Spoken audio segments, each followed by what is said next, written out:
Porque nós vimos aqui na semana passada que a idolatria cria uma o quê? Uma barreira, um muro que nos separa de Deus.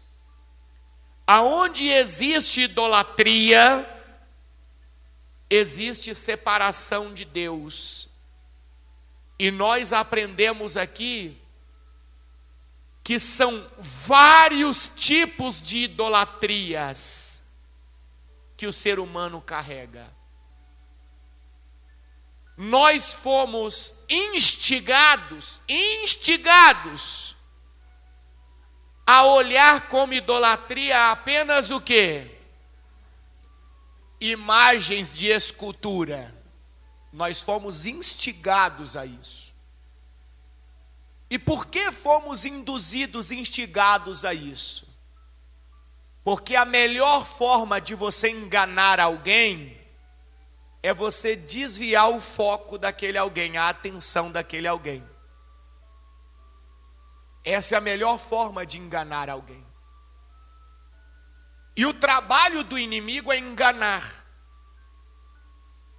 Então, enquanto ele utilizou até mesmo a religião para colocar todo mundo voltado para as imagens de escultura, como se apenas aquilo fosse idolatria, então os seres humanos deixaram de enxergar os vários outros tipos de idolatria que existem, que nós mencionamos aqui na semana passada e vamos nos aprofundar de hoje em diante. Aí eu não vejo. E quando eu não vejo, eu me torno um idólatra, às vezes até mesmo sem perceber. Só que quando eu pratico algum tipo de idolatria, eu estou criando uma barreira que me separa de quem? De Deus. Eu estou criando. Foi aí que nós vimos lá no livro de Jonas, capítulo 2, versículo 8,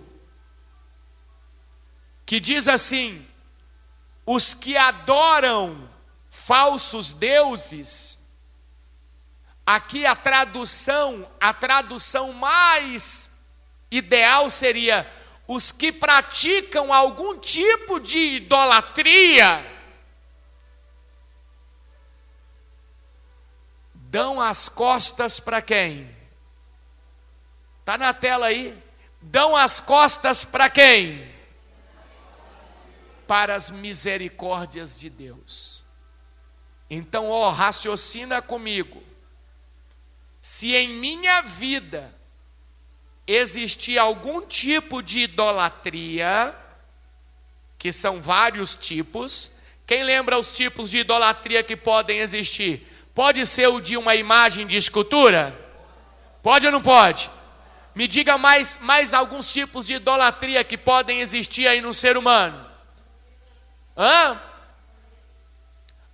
Idolatria com objetos, com amuletos. Que mais? Que tipo de idolatria pode existir? Idolatria a pessoas. Sejam pessoas distantes ou sejam pessoas o quê? Próximas. Aqui está o grande perigo.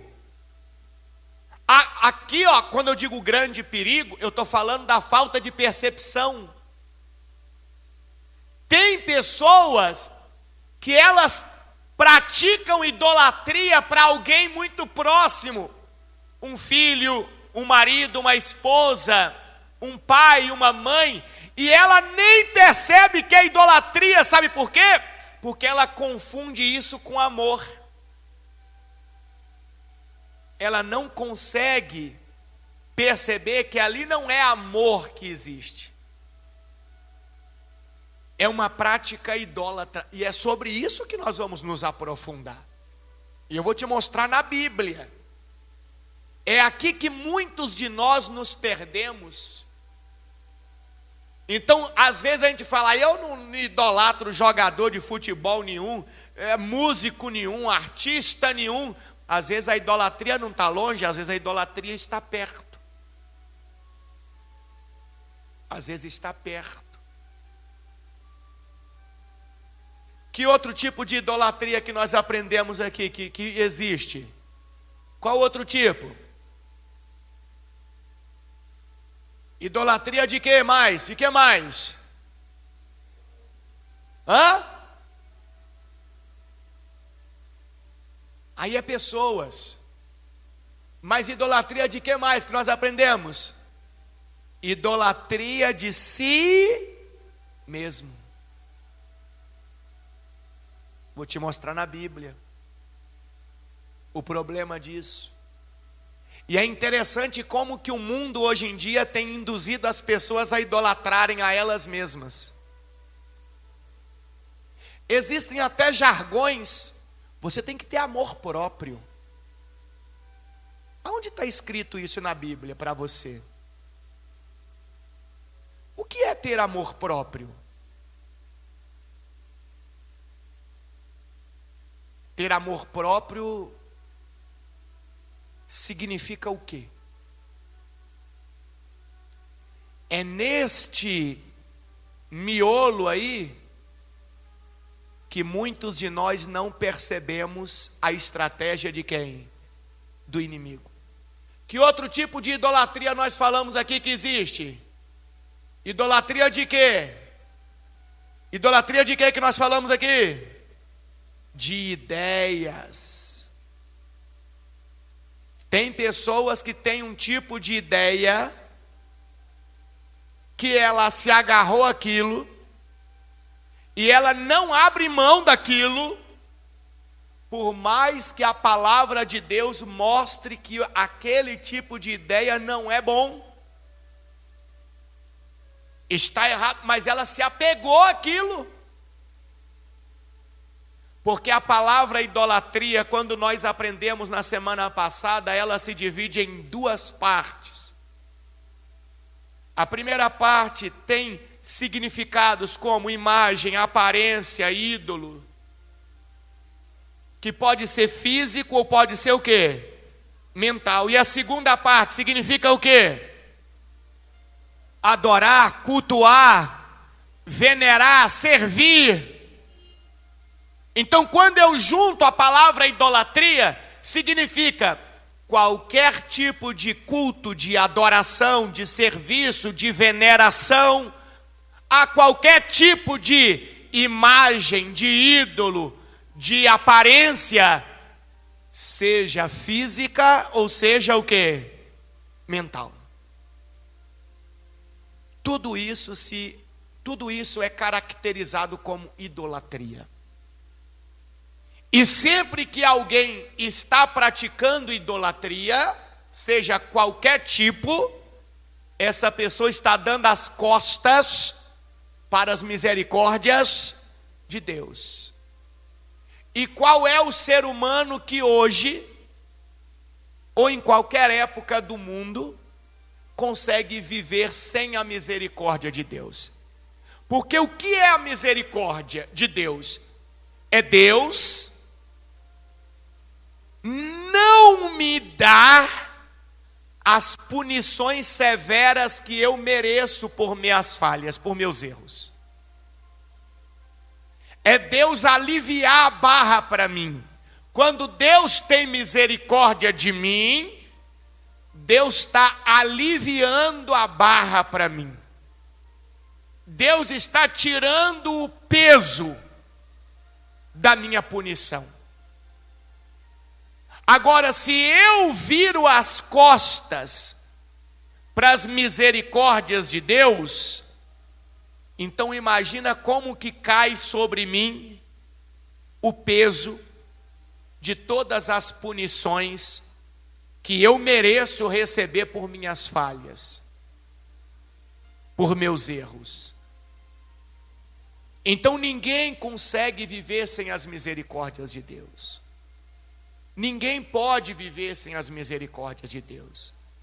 Mas quem as rejeita é o próprio ser humano, quando se torna o praticante de algum tipo de idolatria. E eu vou ver na Bíblia com você agora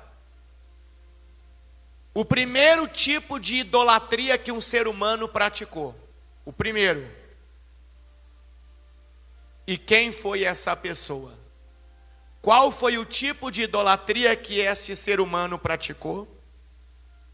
Quem foi essa pessoa? E o que aconteceu com essa pessoa? E aí, a ideia central é cada um de nós refletirmos em nossas próprias atitudes e escolhas.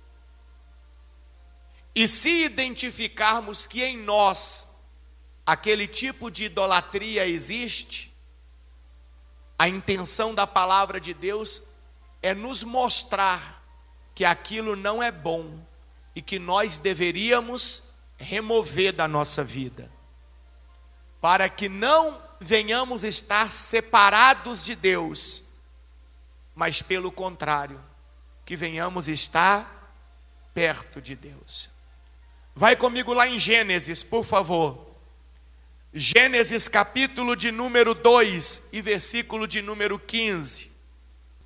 Olha o que diz o texto sagrado. Você conhece essa mensagem, mas agora você vai ver com um pouco mais de profundidade junto comigo. O Senhor Deus colocou o homem no jardim do Éden para cultivá-lo e tomar conta dele. Continuando. Versículo 16. Mas o Senhor Deus lhe ordenou. O que o Senhor Deus ordenou ao homem?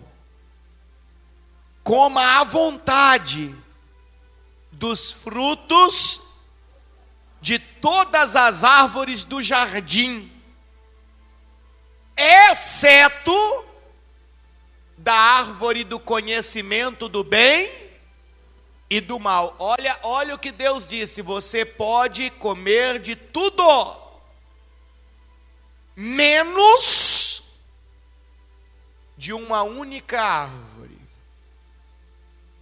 E sabe por que você não deve comer desta única árvore? Porque se você comer desse fruto, com certeza você vai o quê? Com certeza você vai o quê? Você vai morrer.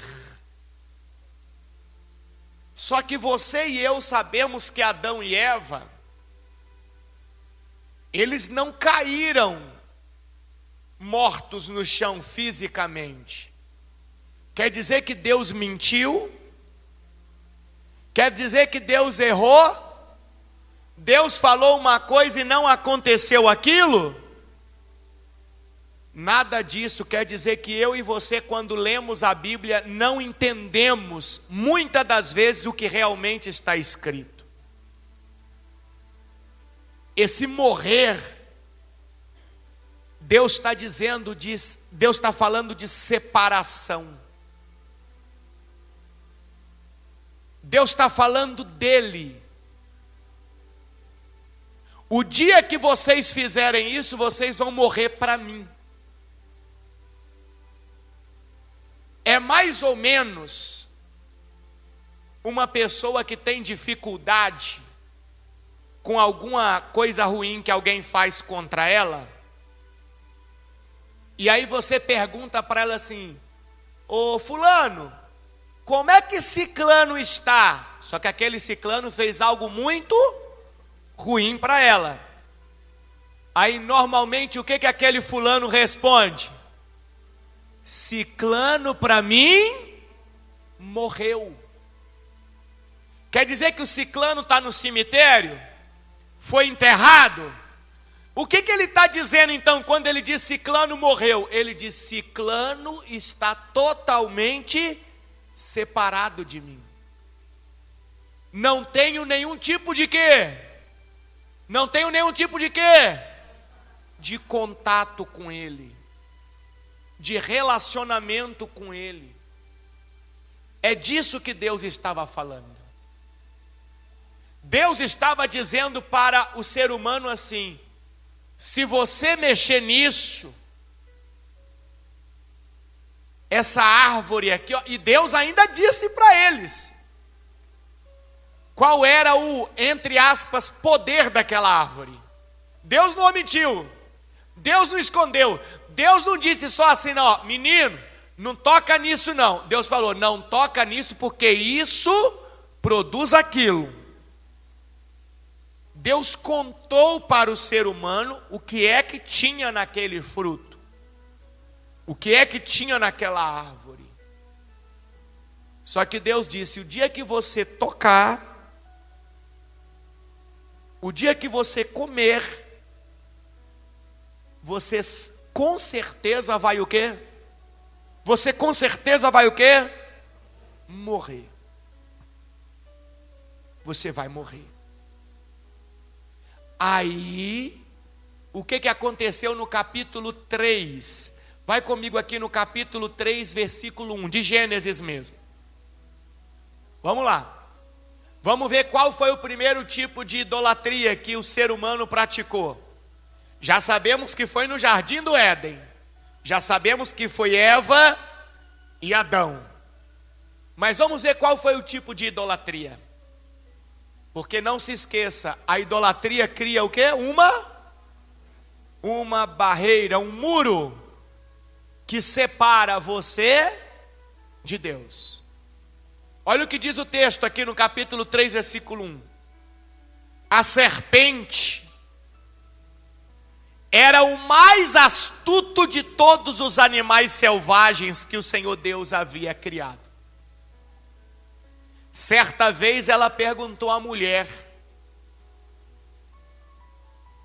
Deus realmente disse que vocês não devem comer do fruto de nenhuma das árvores do jardim? Olha como é que a serpente já fez uma distorção nas palavras de quem? De Deus. O que Deus tinha dito para o ser humano?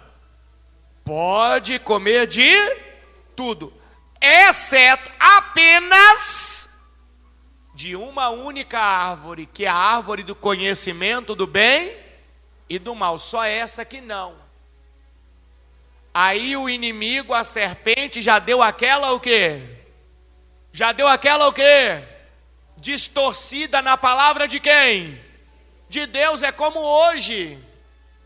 Quantas das vezes o inimigo distorce a palavra de Deus para levar você a fazer exatamente aquilo que vai te separar de Deus, aquilo que vai te afastar de Deus. E vai usar às vezes uma leitura errada que você vai fazer do texto sagrado, uma interpretação equivocada. Vai usar às vezes alguém próximo de você que vai vir com uma pregação, com uma mensagem distorcida do que realmente Deus disse.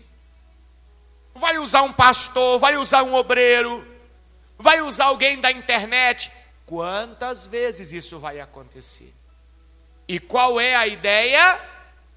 Levar você a fazer o contrário do que Deus realmente deseja, do que Deus ensinou. E assim você se separa de Deus. Então o inimigo disse: Deus realmente disse que vocês não devem comer do fruto de nenhuma das árvores do jardim? Aí o que a mulher vai responder para a serpente? Podemos comer do fruto das árvores do jardim, respondeu a mulher. É só do fruto da árvore que está onde? No meio do jardim, que não podemos o quê? Comer.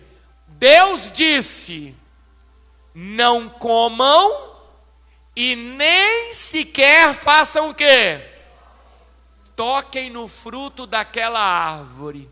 Se o fizerem, o que vai acontecer? O que vai acontecer? Morrerão. Então, espera aí. Então quer dizer que o ser humano estava consciente que a consequência daquela atitude seria ruim. Ele estava consciente. E é tão interessante que quando o ser humano toma aquela decisão e que Deus está passando pelo jardim, o que o ser humano faz? Quem lembra? O que ele faz? Se esconde. Por que ele se esconde? O que Deus falou que ia acontecer? Ia morrer. Provavelmente ele pensava que fisicamente ele iria o quê? Só que era muito pior do que ele cair morto fisicamente. Era uma barreira que seria criada entre ele e Deus. Uma separação entre ele e Deus. Então a mulher diz para a serpente, né? Olha, Deus falou que só daquela árvore, que se a gente tocar nela ou comer, a gente vai morrer. Aí o que a serpente vai dizer para ela? O que a serpente vai dizer? Versículo 4. É claro que vocês o quê? É claro que vocês o quê? Não morrerão. A serpente respondeu a quem? A mulher. Deus sabe que no momento em que comerem do fruto, presta atenção que o detalhe, o segredo está aqui agora. No momento em que comerem do fruto, seus olhos se abrirão e o quê? E o quê? Como Deus, igual a Deus, semelhante a Deus,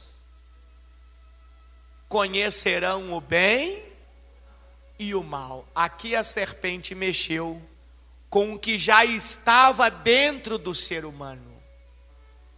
Nós já aprendemos aqui que o inimigo não faz nada, ele só induz.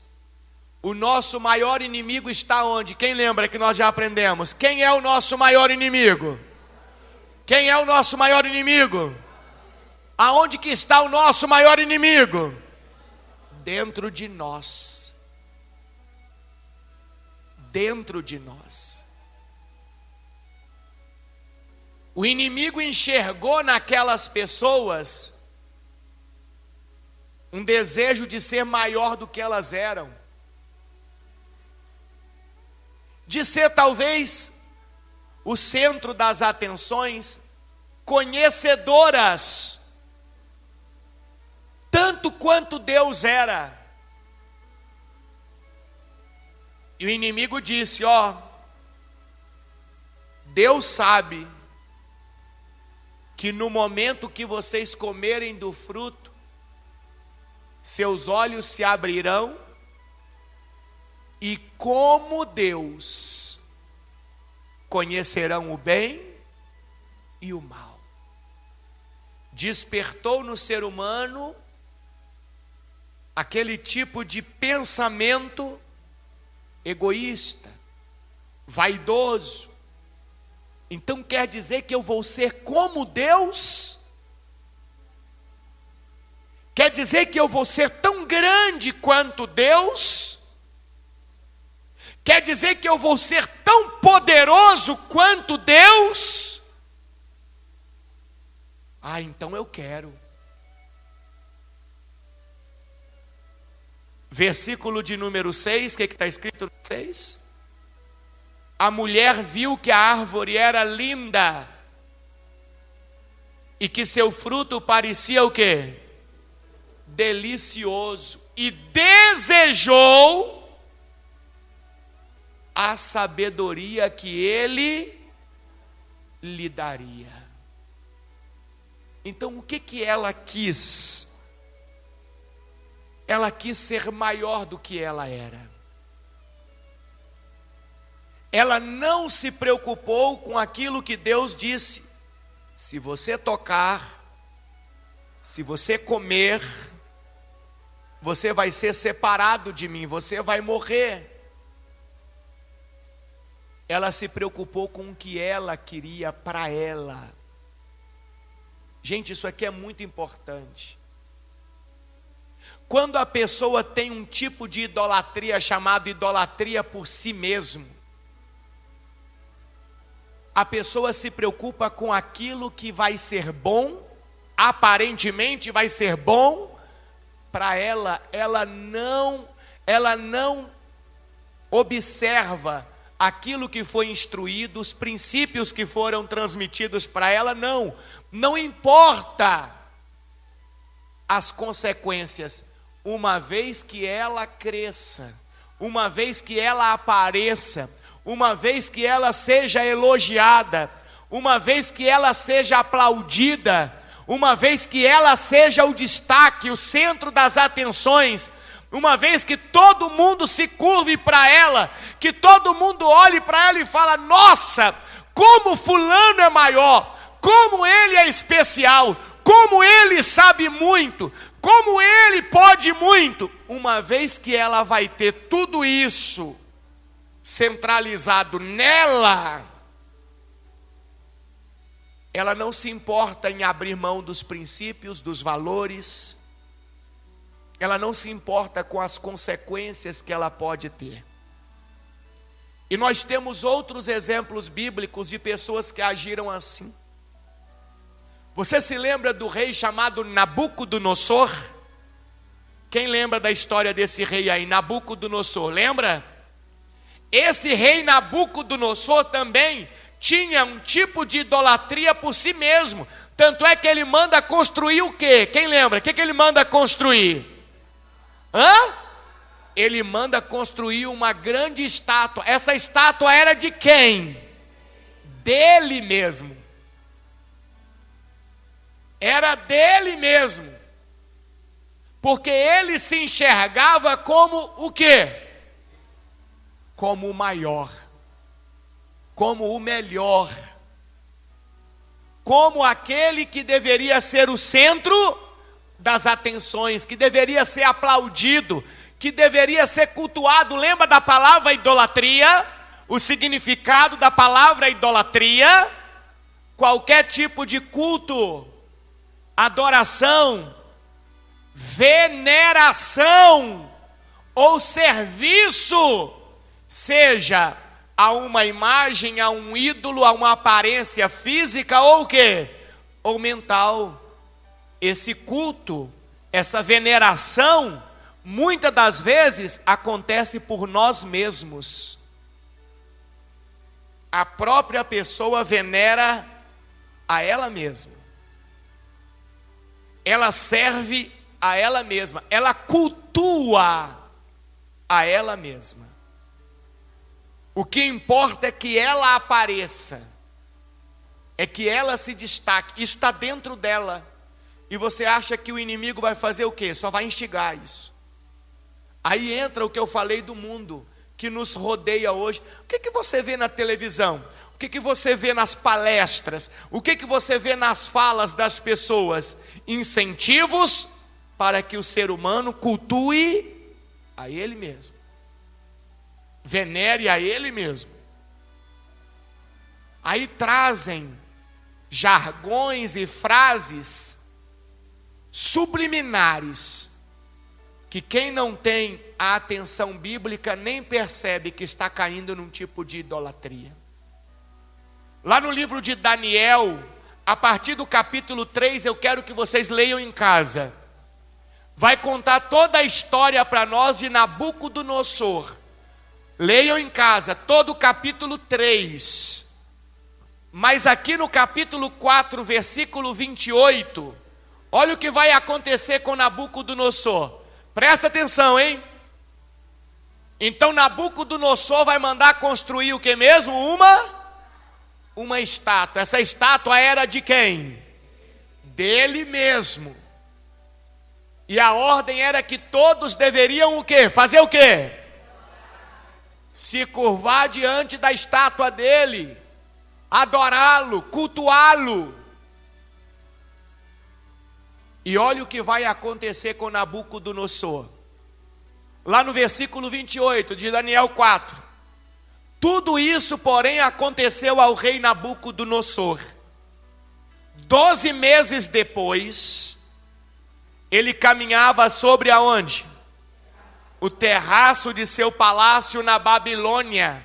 E disse, o que ele disse? Vejam a grande cidade da onde?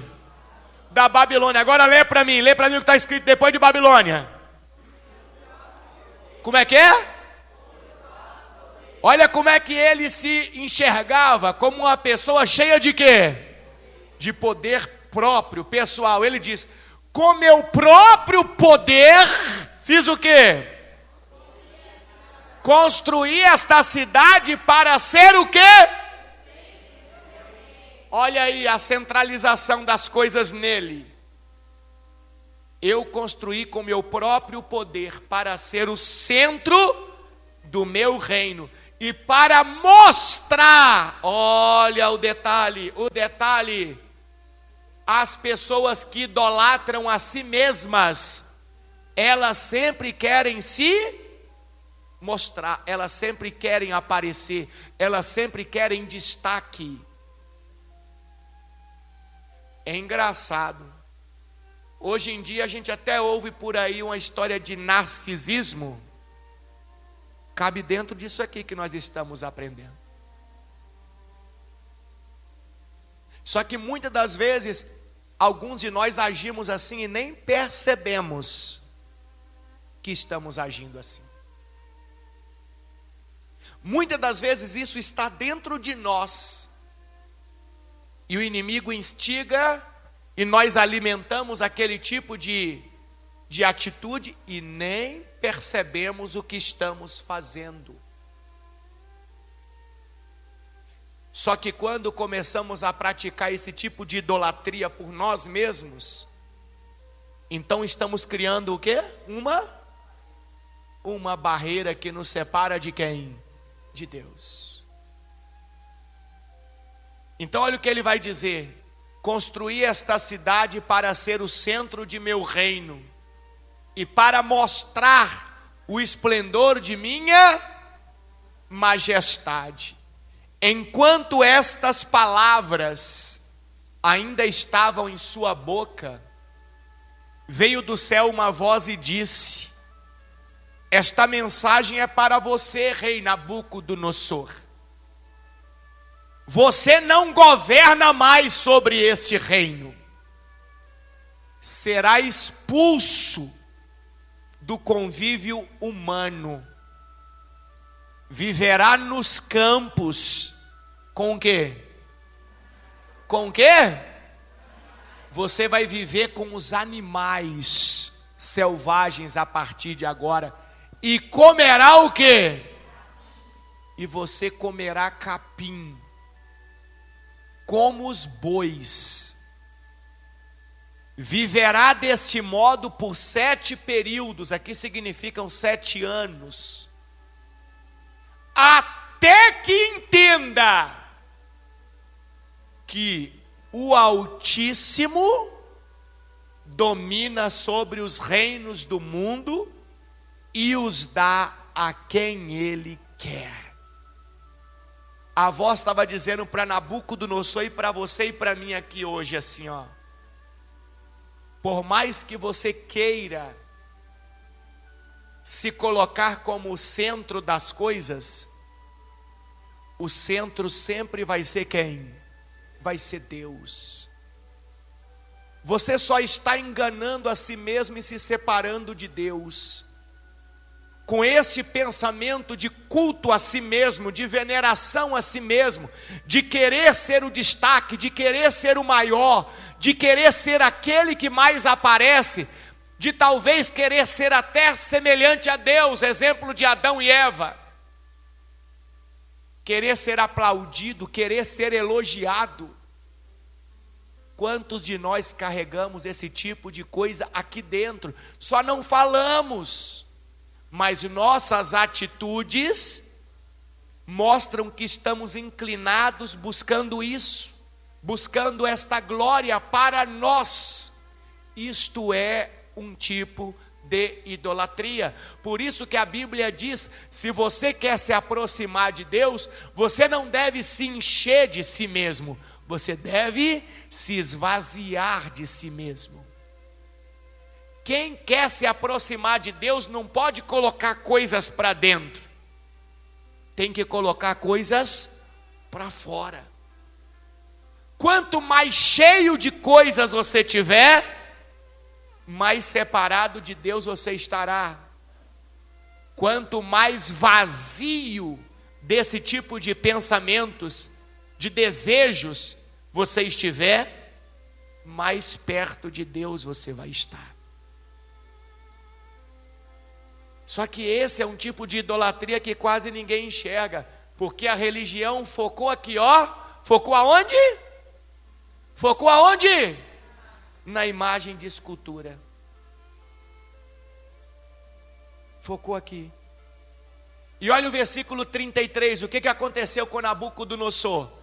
Naquela mesma hora, a sentença se cumpriu, e Nabucodonosor foi o quê?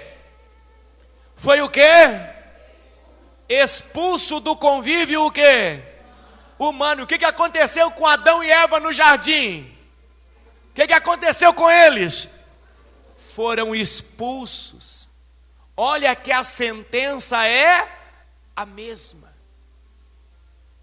Houve uma separação, houve uma ruptura, e aqui se encaixa aquela mensagem lá de Mateus, quando Jesus disse assim, ó: todo aquele que se exalta será o quê? Humilhado. O que está acontecendo com Nabucodonosor quando ele foi expulso do reino para viver com os animais e comer capim? O que está acontecendo com ele agora? Está sendo o quê? Humilhado. Por que ele está sendo humilhado? Porque ele se exaltou. Porque ele começou a praticar idolatria de si mesmo, trazendo para si o centro das coisas, querendo ser o maior entre todos, o melhor entre todos, o mais aplaudido entre todos, o mais elogiado e venerado entre todos. Então, como ele se exaltou, então agora ele está sendo o quê? Humilhado. Olha aqui o que está escrito em Mateus capítulo 23, versículo 12. Pois os que se exaltam serão o quê? Serão o quê? Humilhados. E os que se humilham serão o quê? Exaltados. Eu tenho que tomar muito cuidado para mim perceber em mim se eu não estou procurando aplausos,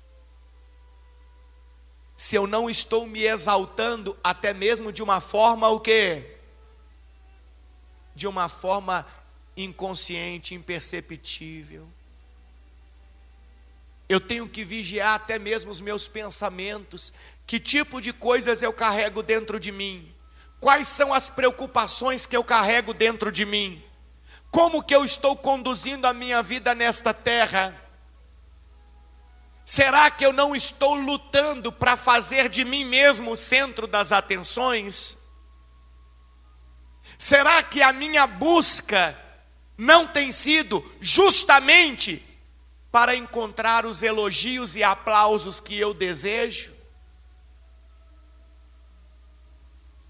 Como que eu estou vivendo? Eu estou vivendo para servir a Deus e ao próximo?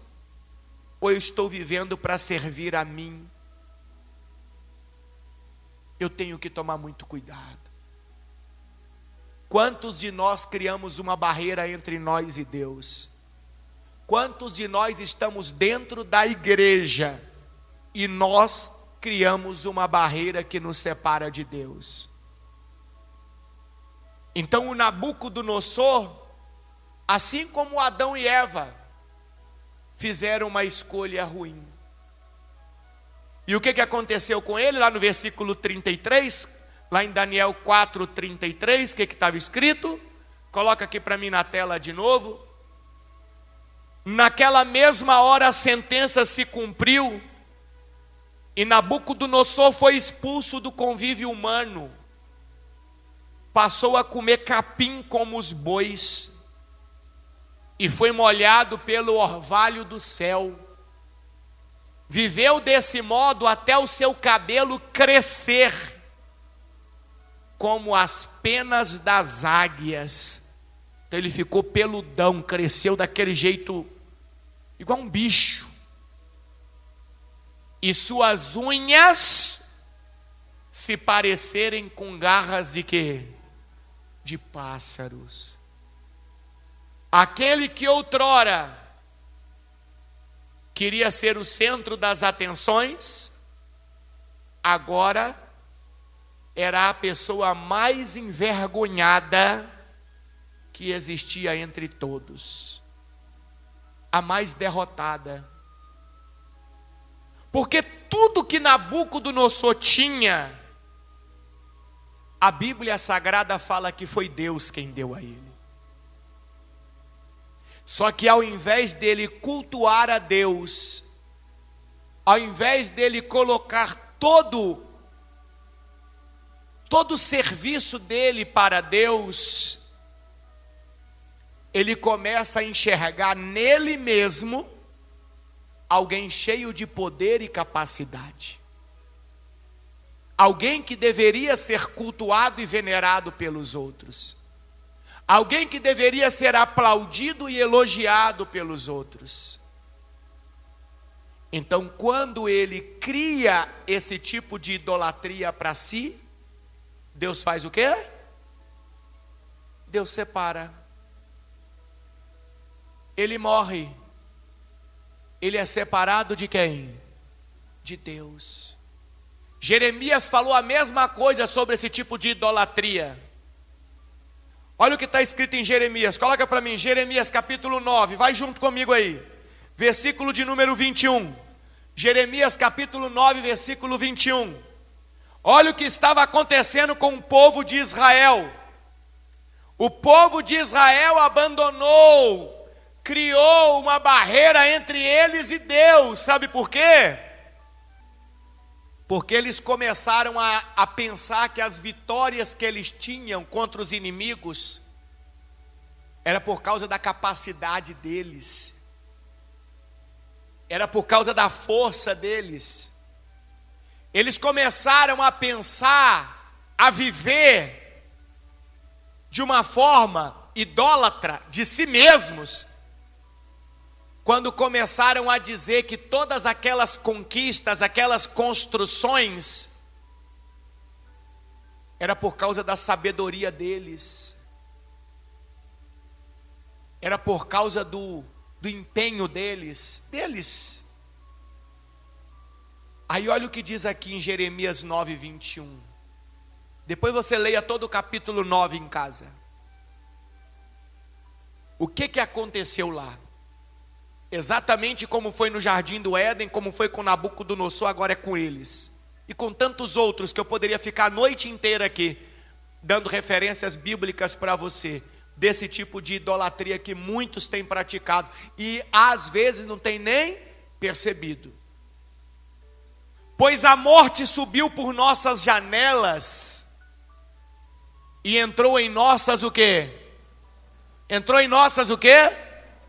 Olha como é que eles estavam morando, como é que eles gostavam de se gabar em nossas mansões. Exterminou as crianças que brincavam nas ruas e os jovens que se reuniam nas praças. Assim diz o Senhor, olha a sentença de Deus: corpos ficarão espalhados pelos campos, como montes de quê? Não, isso aqui é forte. Corpos ficarão espalhados pelos montes, pelos campos, como montes de quê? De esterco. Como feixes de cereal depois da colheita. Não restará ninguém para quê? Para enterrá-los. Vocês não são os bambambam?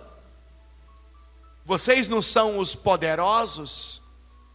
Vocês não são os grandes? Não é assim que vocês se veem? Querendo aplausos, querendo elogios, querendo ser o centro das atenções?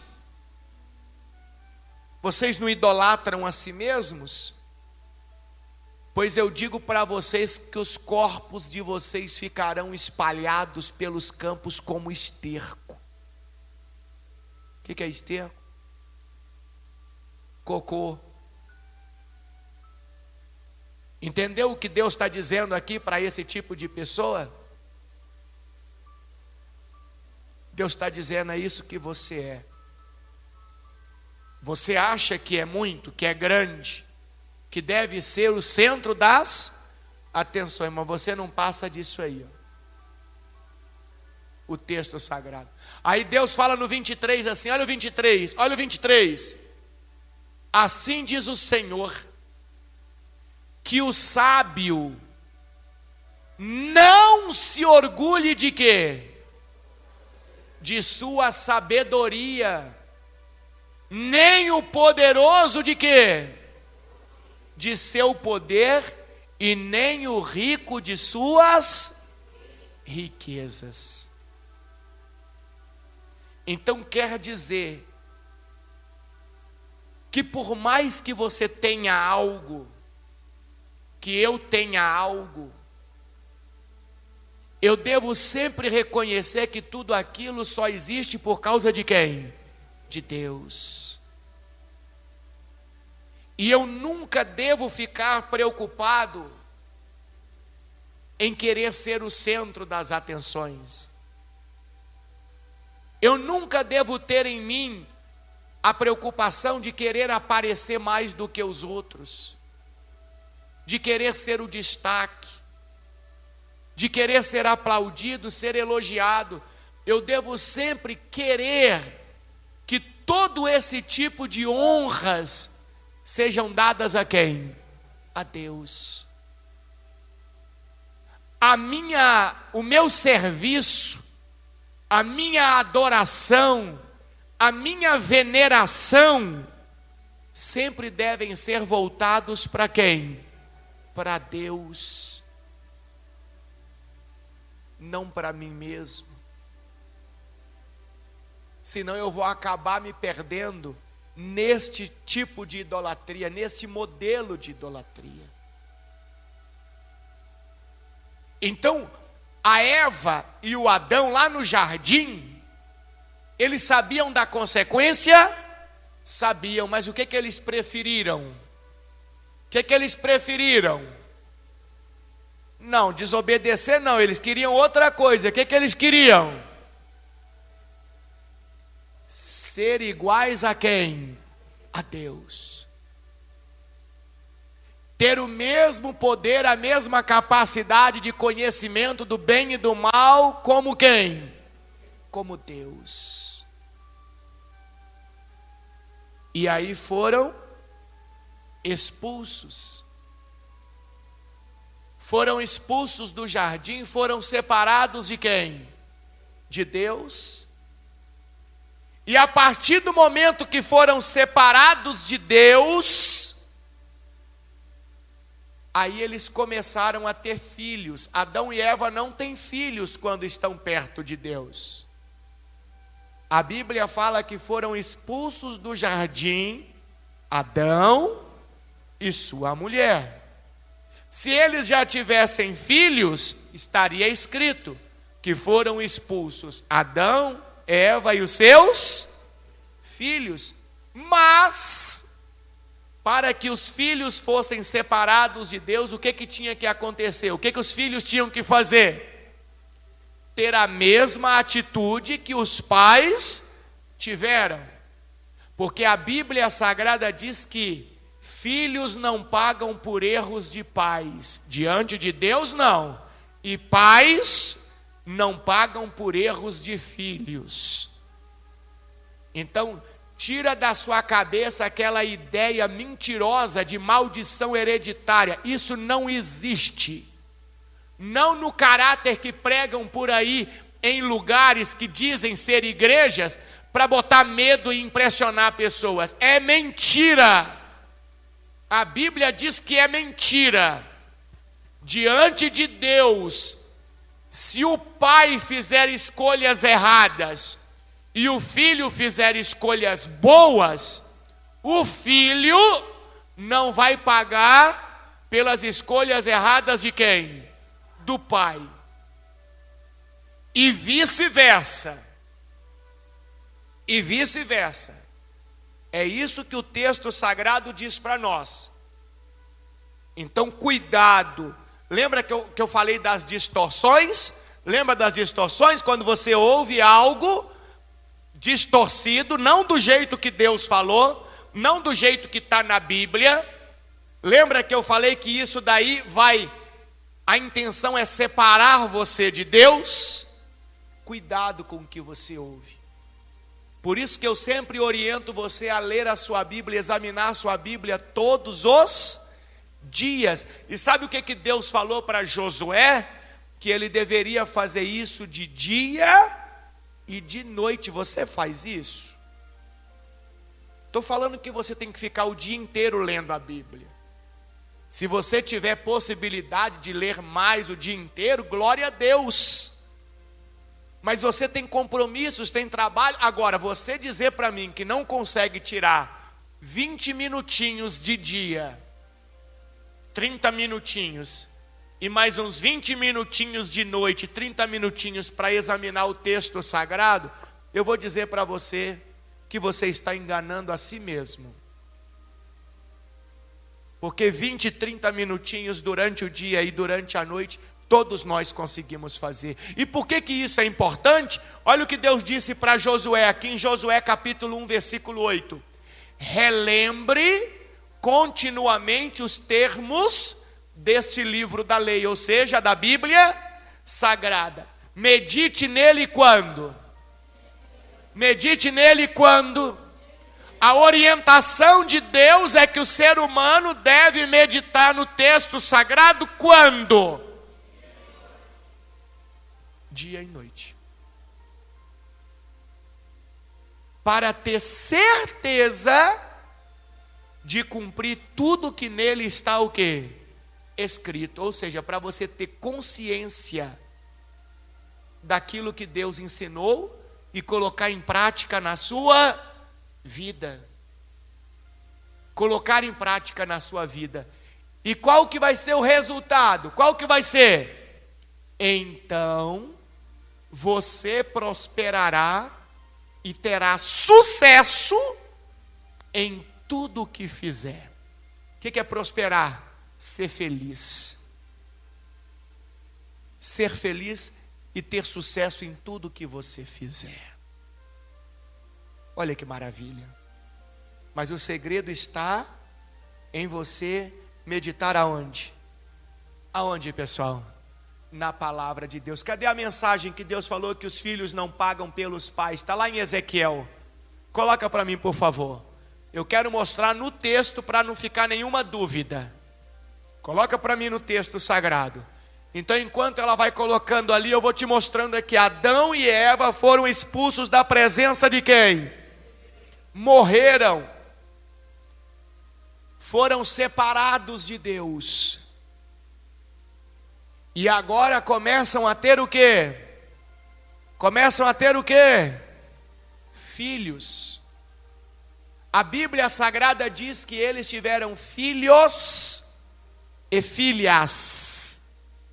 Só que a Bíblia não é um livro de história. A Bíblia é um livro de quê? Fatos. A Bíblia só conta para nós fatos. Fatos importantes para a gente poder refletir, meditar, trazer para a nossa vida e aplicar. Nos livrando daquilo que precisamos nos livrar e buscando aquilo que precisamos buscar.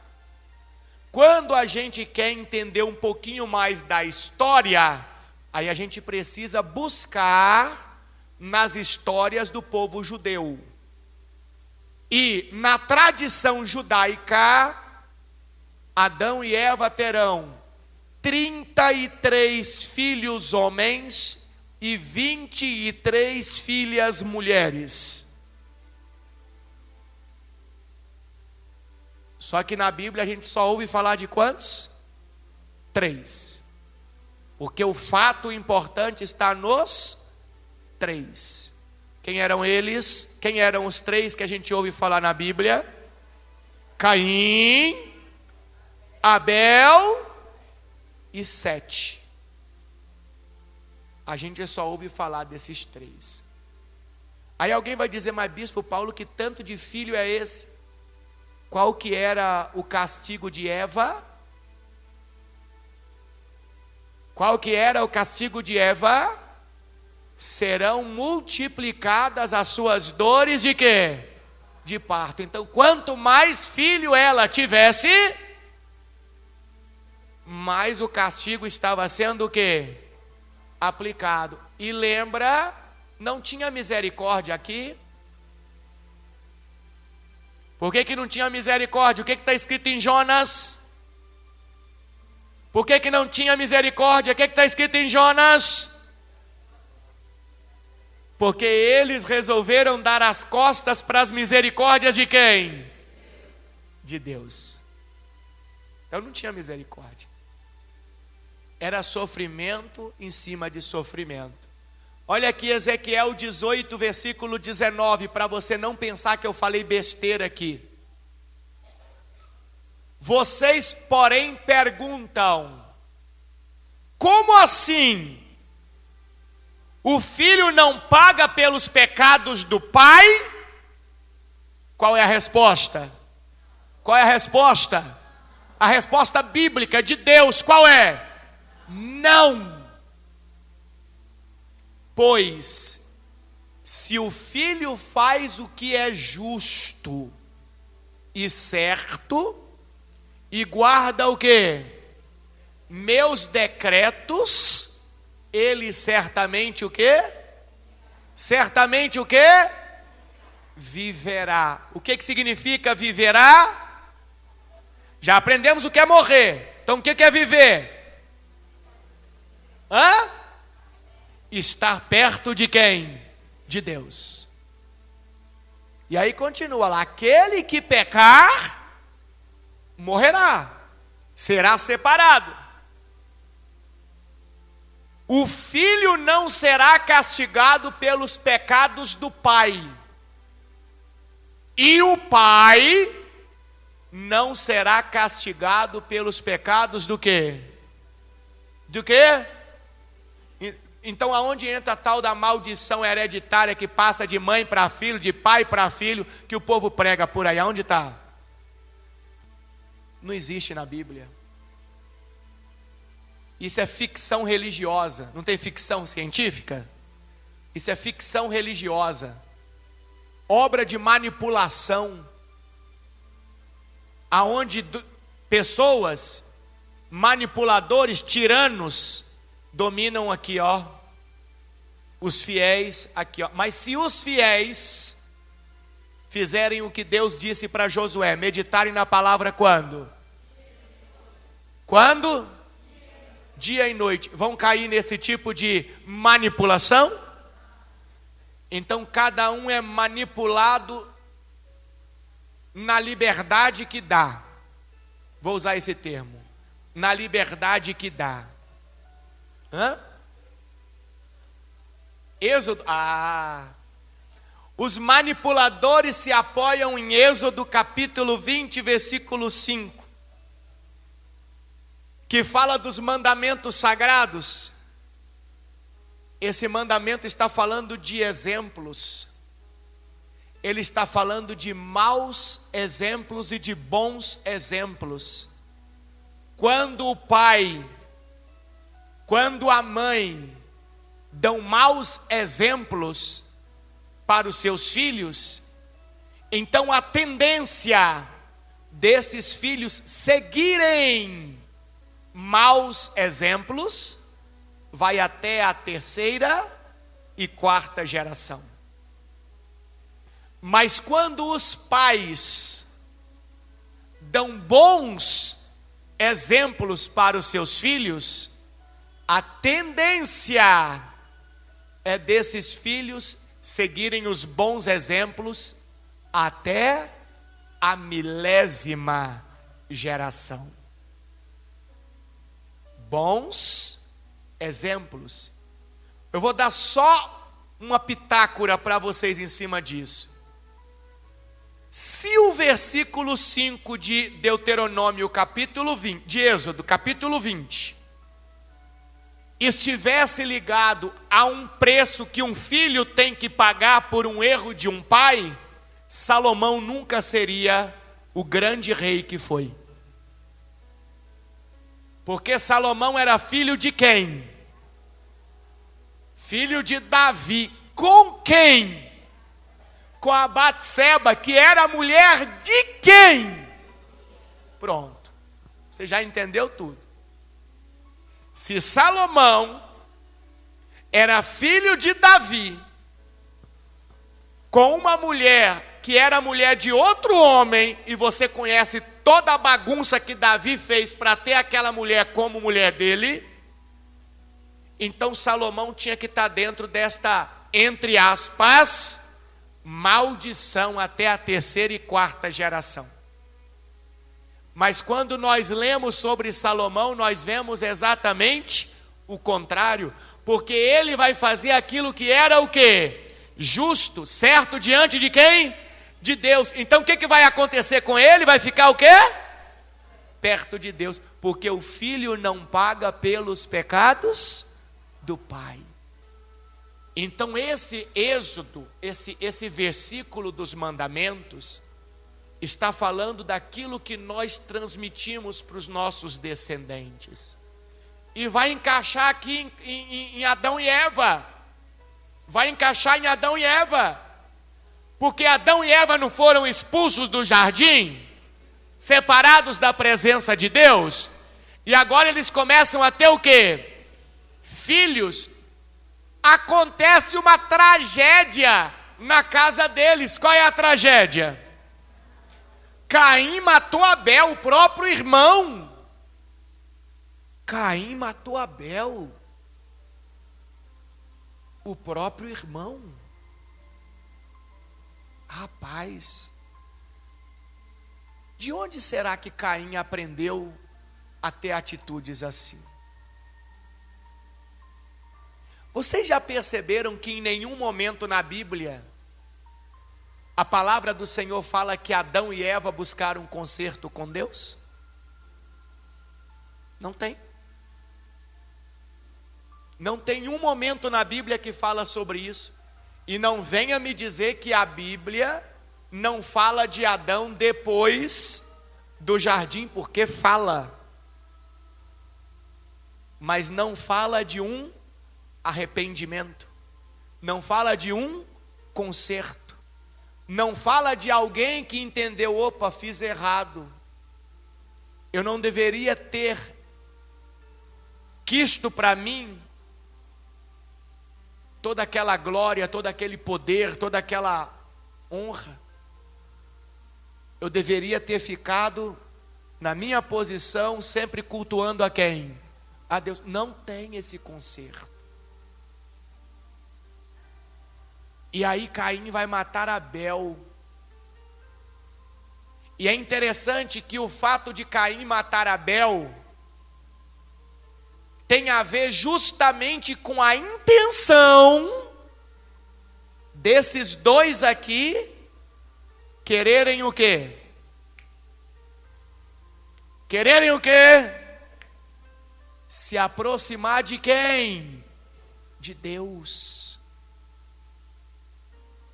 Não é isso que eles fazem, uma oferta para Deus? Eles tinham a intenção de apresentar uma oferta, e Deus aceitando aquela oferta, Deus pudesse permitir que eles se aproximassem de quem? De Deus. Engraçado que a gente não vê Adão fazendo oferta nenhuma, nem Eva. Então a gente vê esses dois rapazes. Só que a Bíblia fala que Caim, ou melhor dizendo, vamos começar por Abel.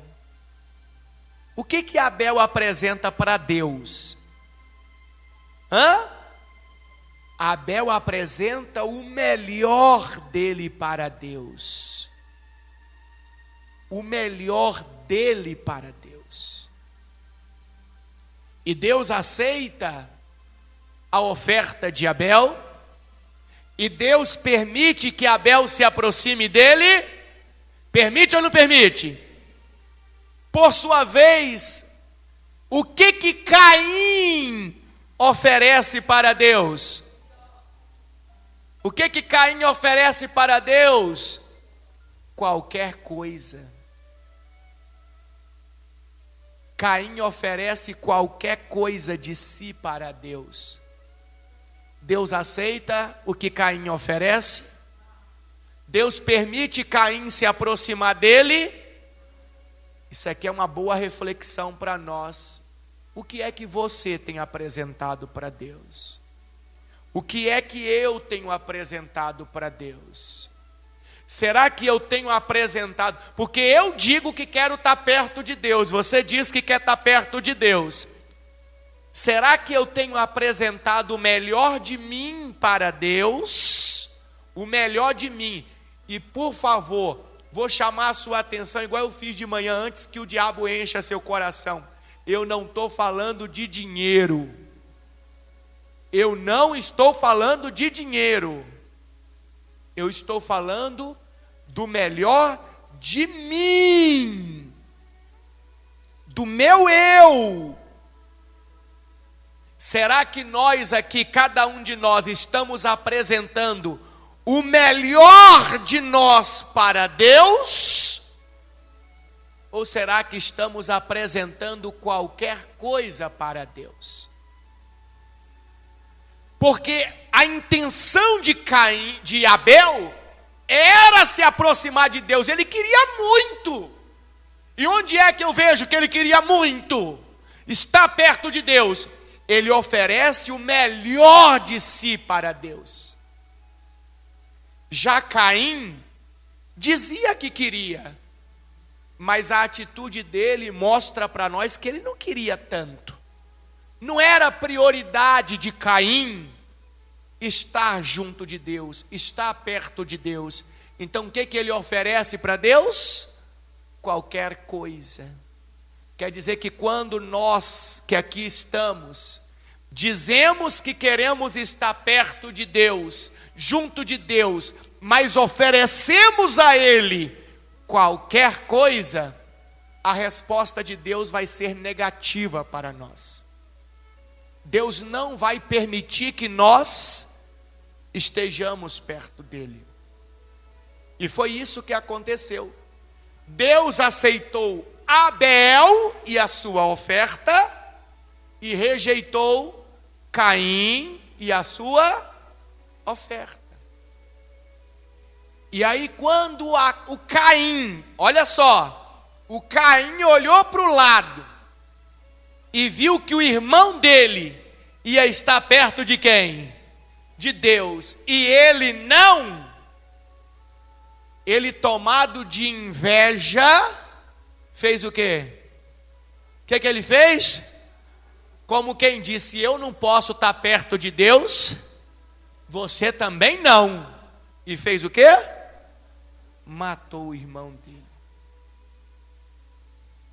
Matou o irmão dele. E quando ele mata o irmão dele, vem a sentença.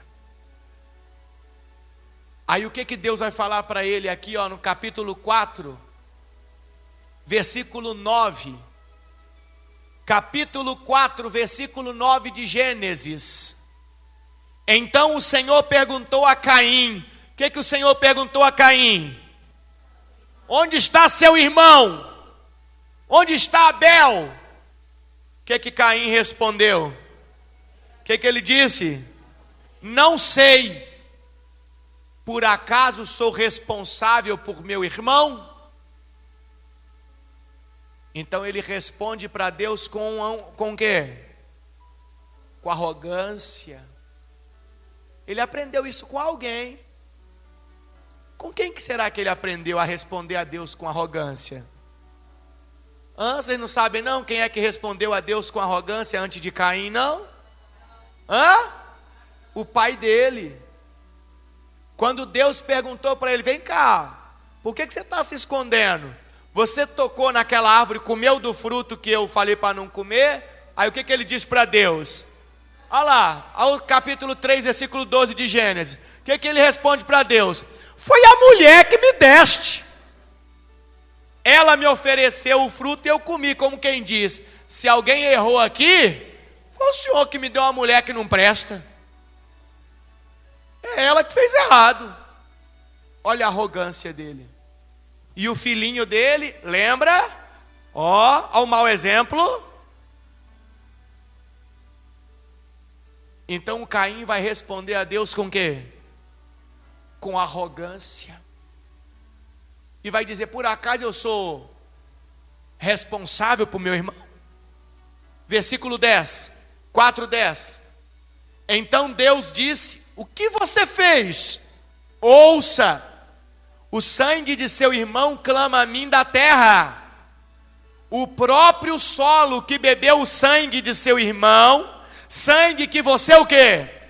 Derramou, faz o quê? Presta atenção que isso aqui é muito forte também. Tem outra reflexão aqui, O sangue de seu irmão, sangue que você derramou, faz o quê? Amaldiçoa você. Presta atenção agora no 12. O solo não lhe dará boas colheitas, por mais que você o quê? Por mais que você o quê? Olha uma resposta para uma pergunta que muitas pessoas fazem. Por que eu me esforço tanto? Por que eu trabalho tanto? Por que eu luto tanto e não consigo ter os resultados que eu desejo? Será que não tem algum sangue amaldiçoando você por aí? Não necessariamente alguém que você tenha matado e jogado no cemitério, mas alguém que talvez você tenha destruído com alguma atitude sua, você tenha prejudicado, você tenha feito mal para essa pessoa? Será que não tem algum sangue derramado por suas mãos por aí amaldiçoando você? Porque é isso que está escrito aqui. O solo não lhe dará boas colheitas, por mais que você se esforce. Quer dizer, você pode trabalhar dobrado, triplicado, fazer 4 vezes o que o outro faz. Mas se tiver sangue derramado por você, o qual você ainda não reconheceu o seu erro, não se consertou diante de Deus e diante desta pessoa, você não vai ter os resultados que você deseja. Por mais que você se esforce. Continuando. E de agora em diante, você não terá o quê? Um lar. E andará o quê, pessoal? Sem rumo pela terra. Caim disse ao Senhor, meu castigo é o quê? Meu castigo é o quê?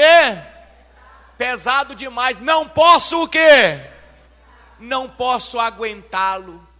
Tu o quê? Aí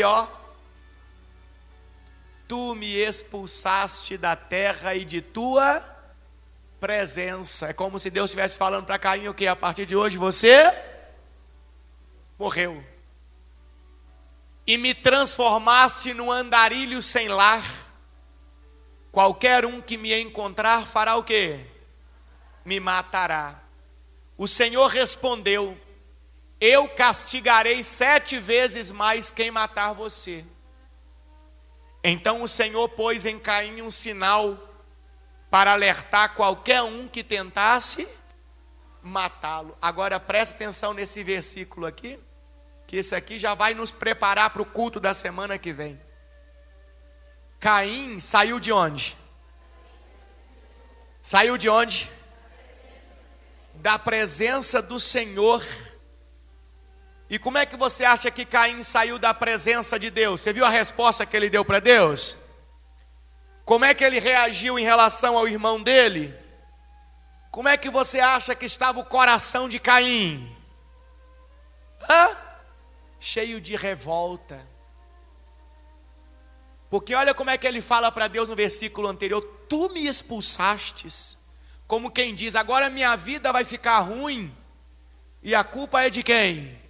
A culpa é do Senhor. Sendo que a culpa era de quem? Dele mesmo. Por que é importante esse versículo aqui? Porque aqui é o pontapé inicial para o início de todas as outras idolatrias que vão existir neste mundo.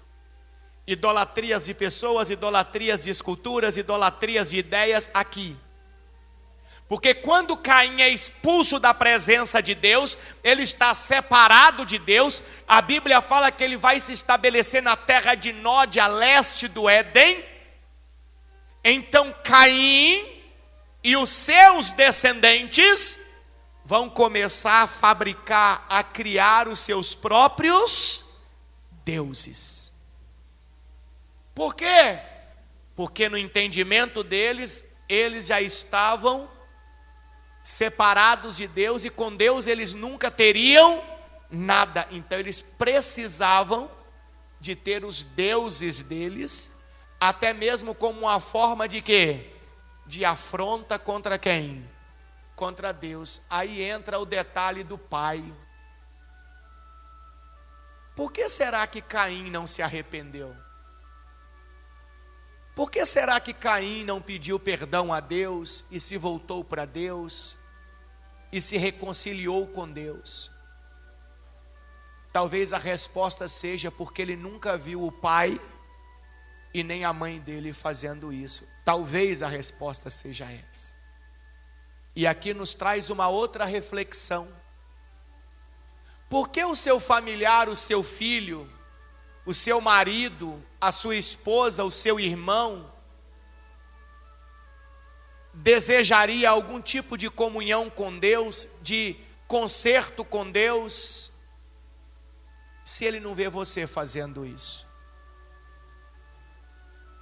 Se ele não vê você se consertando com Deus, abandonando aquilo que desagrada a Deus, se tornando uma nova criatura. Por isso que eu falei lá do Êxodo, capítulo 20, versículo 5, que foi citado aqui. O mau exemplo, ele vai acompanhar as gerações futuras. Só que ele acompanha até a 3ª e 4ª geração, mas o bom exemplo pode ir até 1000 gerações. Talvez tudo que está faltando para que haja uma transformação do seu familiar, uma salvação, uma conversão, é ele ver você tendo uma atitude de se voltar para Deus, de se reconciliar com Deus, de pedir perdão a Deus, de se consertar com Deus, de fazer diferente a partir de agora. Então aqui em Caim é onde vai começar todos os outros tipos de idolatria que nós vamos aprender. O primeiro tipo de idolatria que vai existir no mundo, no ser humano, é essa idolatria por si mesmo, em querer ser mais, querer aparecer, querer ter poder, querer ser o destaque, querer ser o centro, querer ser o melhor. As demais ou os demais tipos de idolatria vão começar aqui a partir de Caim. E eu disse para as pessoas aqui hoje algo muito interessante, guarde com você. Eu disse a seguinte frase: todo coração cheio de revolta leva a pessoa a ter atitudes que vão desagradar a Deus. É igual uma família. Imagina uma família onde um filho faz o que o pai não se agrada, o que está errado, dentro dos princípios que o pai tem, que a família tem. Aí o pai vai lá e faz o quê? A mãe vai lá e faz o quê? Corrige. Mas corrige por quê? Quer o mal? Não, quer o bem. Mas não tem aquele filho que não gosta da correção e com o coração cheio de revolta começa a procurar tudo que ele sabe que o pai não se agrada. Ele procura fazer tudo aquilo só para atingir quem? O pai. É assim que acontece também diante de Deus. Muitas pessoas, ao serem corrigidas por Deus, ao invés de se arrependerem, se consertarem, se voltarem para Deus, enchem o coração de quê? De revolta e começam a buscar coisas, fazer coisas que ela sabe que desagradam a Deus. Por isso que a geração de Caim é vista como uma geração maldita. A gente vai se aprofundar nisso depois. Todos os outros tipos de idolatria começam aqui, ó, na ideia que esse rapaz vai carregar na caminhada dele. E vai levar muita gente com ele. Cuidado para que você, hoje também não seja levado pelas ideias da descendência de Caim. Bispo Paulo, mas a descendência de Caim existe até hoje? Infelizmente sim. Não era para existir, mas infelizmente sim. Mas aonde, Bispo Paulo? Não teve o dilúvio? E não começou tudo com Noé, que era um homem de Deus, e a família dele? Sim, mas a mulher de Noé era uma descendente de Caim. Então a praga está aí até hoje. E muitos descendentes de Caim querem nos levar para um caminho distante de quem? De Deus.